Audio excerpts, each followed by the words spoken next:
So welcome back to my channel again, everybody. I think I'm going to have to change my shopping day because Saturday morning seems to be pick on Sheila day, and I'm getting a little bit sick of it.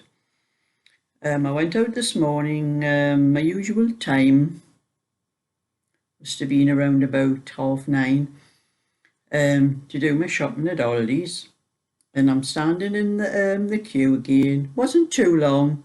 There must have been about 12, 13, 14 people or something standing, social distancing in the queue.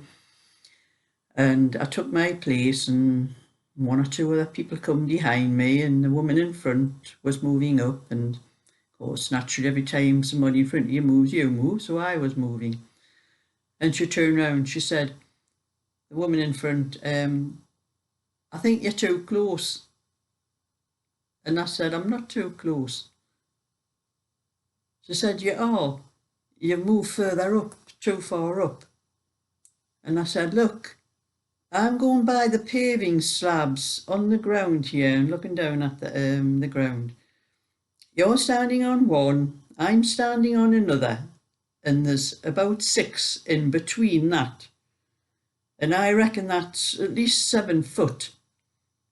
How do you know that? I says, because I've got some in my garden the same size and they were 16 inches. So I says, at least 6 of them 6 foot. And the rest of the inches. So I says, I know that I'm the correct distance from you. Oh, well, it would be better if there was something to measure them with that. I'm sorry, but I don't carry a tape measure around in my bag. I haven't got one to measure it for you.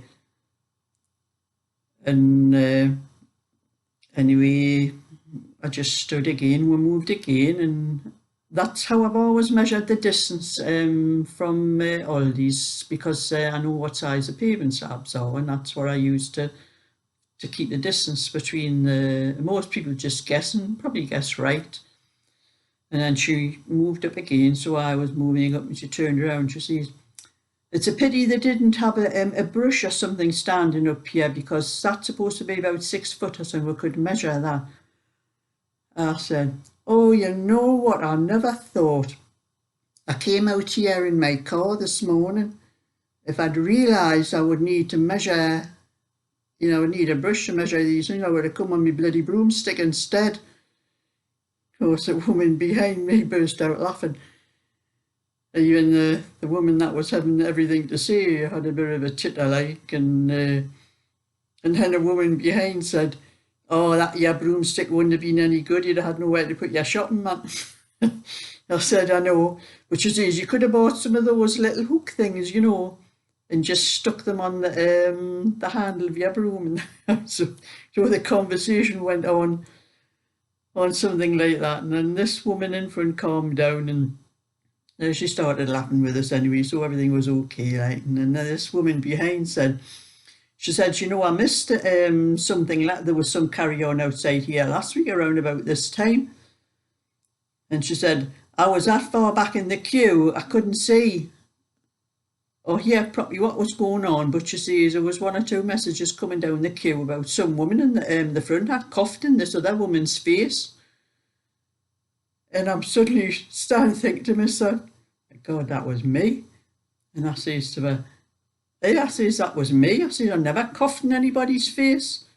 I says, someone accused me of coughing and I shouldn't be in the queue. And I told her all about it and what had happened and that. And she said, she says, it's amazing how, she says, as each person's telling the story, it changed. I says, I know, but it's a bit silly the way everybody's going on. But anyway, I managed to get into the shop without any more trouble and got my shopping. And but I think I'm going to have to change my date to a different day and see whether people will leave me alone. I must have one of those faces, I think.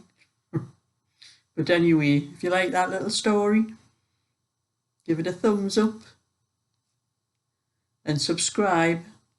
And I'll let you know if anything else happens next time I go out shopping. I hope not.